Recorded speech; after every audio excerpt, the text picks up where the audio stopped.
सभी को नमस्कार। आज हम चर्चा करेंगे मरीज एवं लाभार्थी को जानकारी, भेदभाव रहित, सुरक्षित, सम्मान, विश्वासयुक्त, निःशुल्क सुविधा देना, जो कि हमारे एनक्वास के आयुष्मान आरोग्य मंदिर के एनक्वास के चेकलिस्ट B1, B3 और B5 को कवर करता है। इसमें सामान्य तौर पर क्वेश्चन जो पूछा जाता है या हमें जो तैयारी करनी रहती है, मरीज, लाभार्थी और आम जन मानस के जानकारी हेतु आयुष्मान आरोग्य मंदिर उपकेंद्र पर किस प्रकार की सुविधा उपलब्ध होनी चाहिए। ये हमारा ट्रेनिंग सीरीज का टॉपिक 2 है, जिसको सेवा कार्य 2 कहा गया है। टॉपिक 2 पर है, तो इसमें आरोग्य मंदिर का नाम एवं उपलब्ध सेवा प्रदर्शित होनी चाहिए। आरोग्य मंदिर का नाम एवं जो सुविधाएं वहाँ उपलब्ध है वो प्रदर्शित होना चाहिए, डिस्प्ले होना चाहिए। OPD किसी विशेष क्लिनिक का कार्य दिवस और समय प्रदर्शित होनी चाहिए। अगर कोई विशेष OPD किसी विशेष दिन पर हो रहा है, जैसे मेंटल हेल्थ का OPD या GRT का, या आप NCD स्क्रीनिंग किसी पर्टिकुलर डे पर करें, तो वो प्रदर्शित होना, डिस्प्ले होना चाहिए। आरोग्य मंदिर का नाम रात्रि में भी दिखाई देने चाहिए। मीन्स जहाँ पर आरोग्य मंदिर का नाम लिखा हुआ है वहाँ पर ग्लो साइन या लाइट की व्यवस्था हो कि रात्रि में भी दिखे। बाहरी भाग पीले रंग की होनी चाहिए। जो ब्रांडिंग है वो बाहरी भाग जैसे पीले रंग का रहता है उस तरह से रहेगा।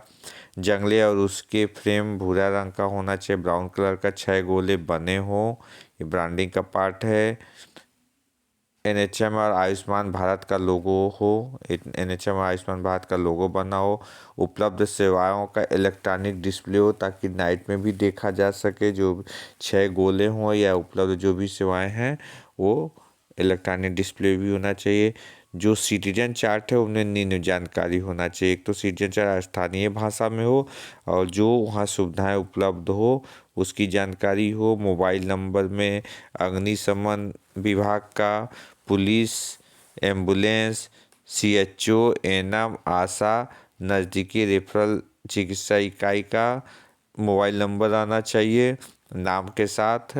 शिकायत प्रबंधन की जानकारी, जो शिकायत पेटिका लगी हो या किसी प्रकार की जो शिकायत आती है उसका प्रबंधन की जानकारी उस पर लिखा होना चाहिए, डिस्प्ले होना चाहिए कि शिकायत पेटिका में अगर कोई शिकायत डालता है लिखकर तो उसको कैसे हम प्रबंधन करेंगे, IGRS पोर्टल पर कैसे करेंगे और जैस के थ्रू कैसे हम शिकायत को प्रबंधन करते हैं उसका प्रोसेस लिखा होना चाहिए। मरीज लाभार्थी के कार्य उत्तरदायित्व, मरीज और लाभार्थी के कार्य उत्तरदायित्व आपके सिटीजन चार्टर में होना चाहिए। फिर उसका रमंचा और PMJ में दी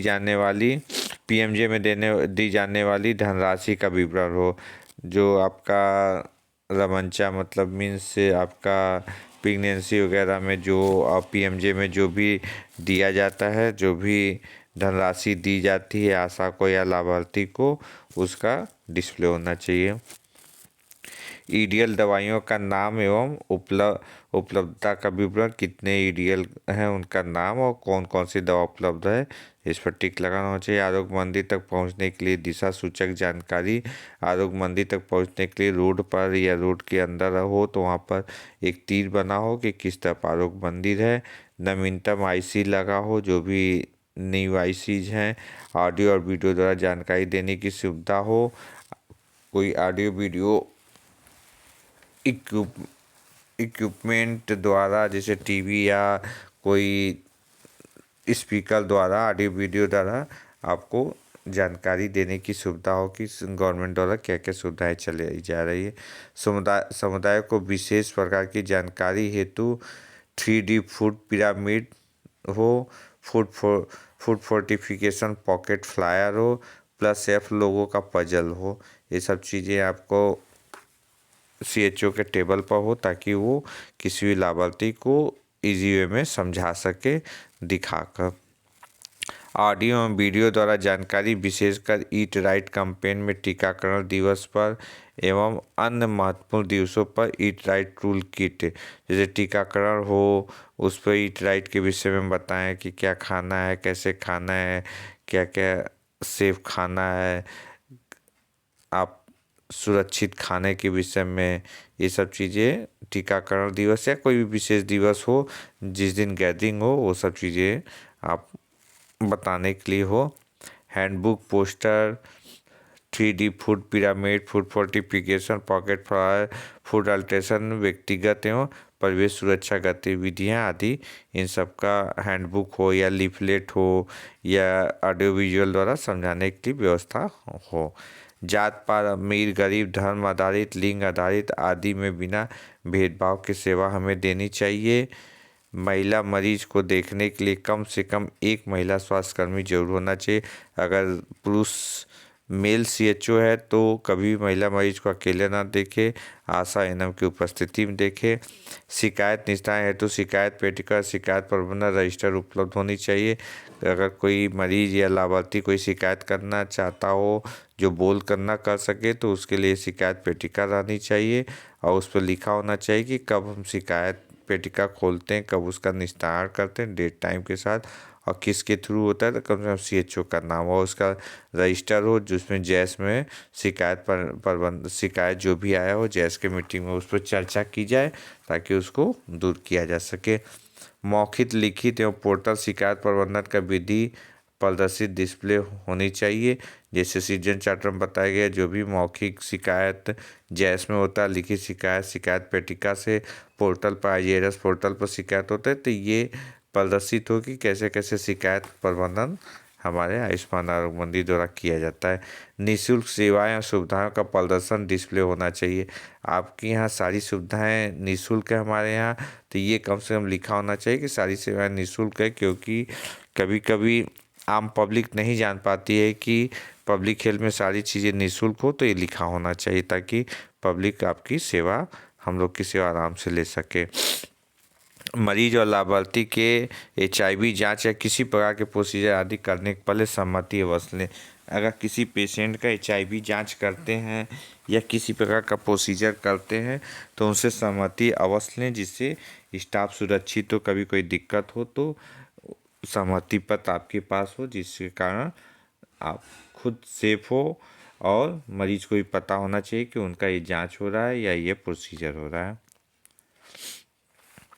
बीमारियों, जीवन शैली परिवर्तन और अन्य सेवाओं के लिए निम्न तरीके से परामर्श देना चाहिए। काउंसलिंग के सारी चीज़ें चेकलिस्ट के अनुसार है, सब चीज़ चेकलिस्ट में दी हुई है।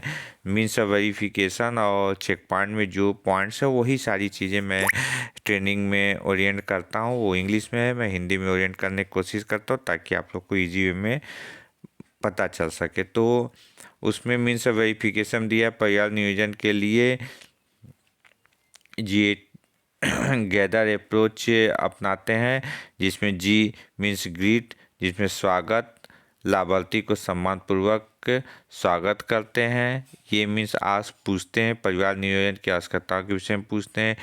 T मीन्स टेल, बताते हैं, विभिन्न गर्भ निरोधक तरीकों एवं विकल्पों को बताते हैं। H मीन्स हेल्प, सहायता करते हैं निर्णय लेने में कि क्या कौन सा तरीका ज़्यादा अच्छा रहेगा, उसमें हम उनका हेल्प करते हैं, सारी चीज़ें विशेष एक्सप्लेन करते हैं। ई मीन्स एक्सप्लेन, समझाते हैं, चुने गए विकल्प या तरीके के विषय में विस्तार से बताते हैं।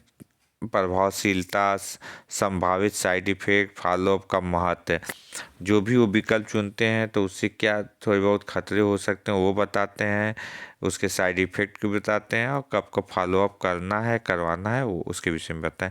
आर मीन्स रिटर्न, वापस आएँ, निरंतर फॉलोअप के लिए समझाते हैं और उनसे उसकी उपयोगिता के विषय में भी उन्हें बताते हैं कि आप फॉलोअप कराएंगे तो इससे होने वाले साइड इफेक्ट या इन्फेक्शन जो भी चीज़ें हैं उससे आप बच सकते हैं। तो इस तरह से गैदर अप्रोच के थ्रू हम परिवार नियोजन का काउंसलिंग करते हैं।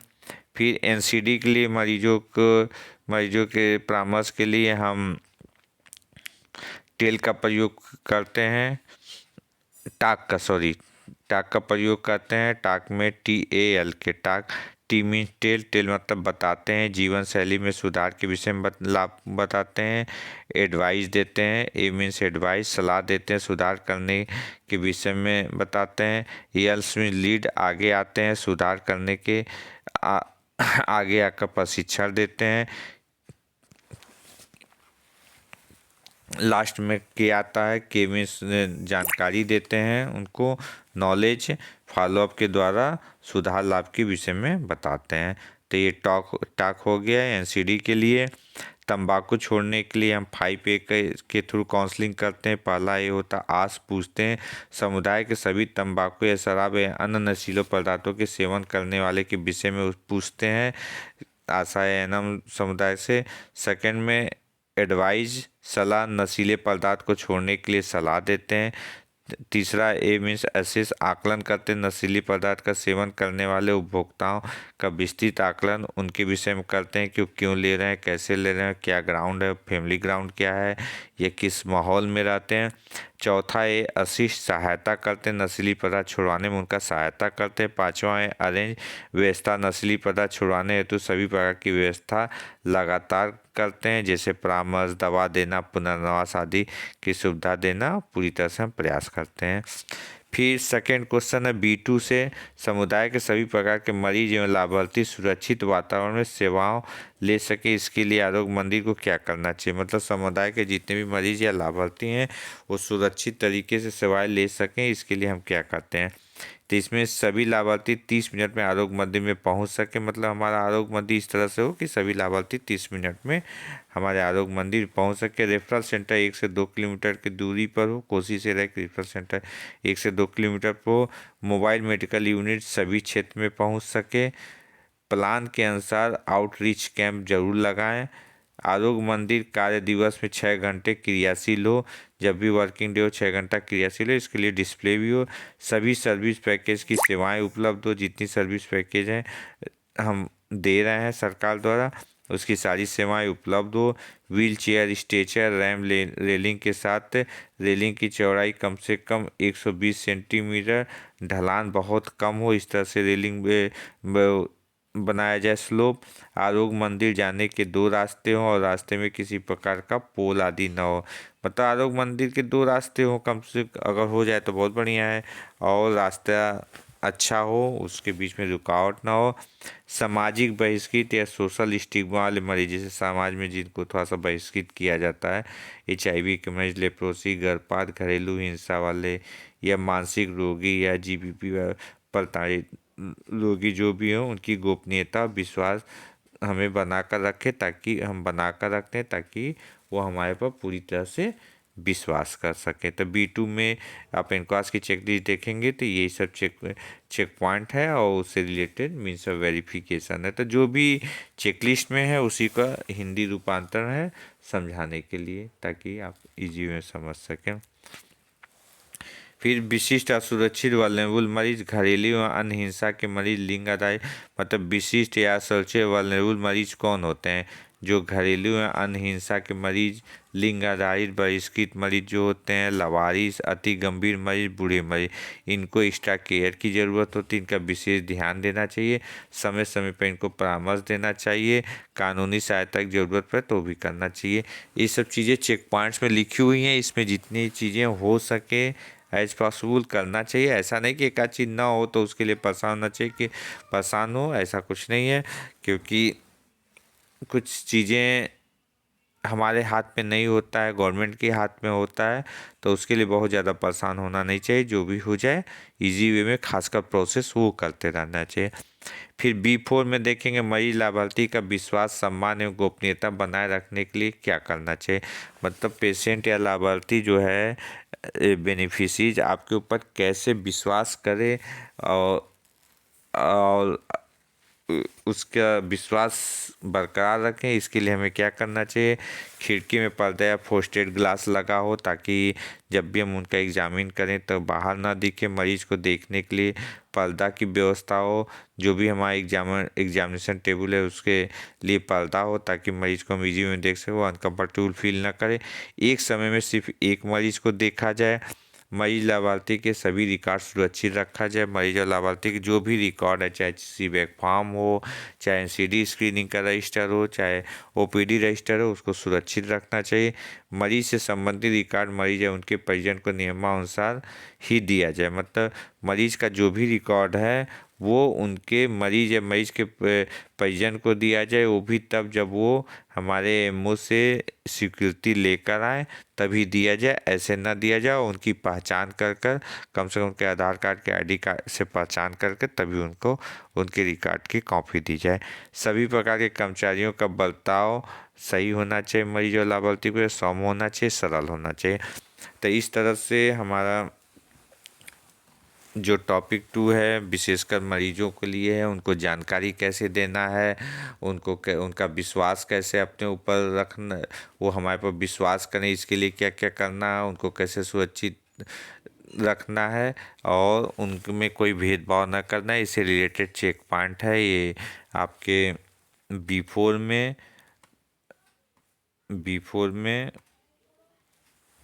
B2 में और B1 में। तो B1 B3 और B5 में आपको इस टाइप के चेक पॉइंट्स मिलेंगे। तो ये सब एनक्वास के चेकलिस्ट में सारे पॉइंट्स आपको मिलेंगे इंग्लिश में। इसको मैं एक्सप्लेन करने की कोशिश किया हूँ। अब नेक्स्ट वीडियो में नेक्स्ट टॉपिक लेकर आऊँगा, तो इससे आपको चेकलिस्ट को समझने में, जानने में काफ़ी आराम मिलेगा, काफ़ी आसान रहेगा। इस तरह से आप इजी वे में चेकलिस्ट को एक्सप्लेन कर सकते हैं और चेकलिस्ट के अनुसार अपनी तैयारी कर सकते हैं, अपना वर्क परफॉर्मेंस बढ़ा सकते हैं जितना हो सके उसमें अपने, क्योंकि बहुत सारी चीज़ें ऐसी होती है जो हमारे हाथ में नहीं होता है, तो उस पर ज़्यादा परेशान होने की ज़रूरत नहीं। खासकर प्रोसेस से रिलेटेड चीज़ें हमारे हाथ में होती है, उसको हम सही कर सकते हैं। थैंक यू फॉर वॉचिंग मी। आप वीडियो को, चैनल को सब्सक्राइब करेंगे तो जो भी नेक्स्ट मेरा जो भी टॉपिक पर वीडियो है वो आप तक इजी वे में पहुंच जाएगा। Thank you so much for watching me.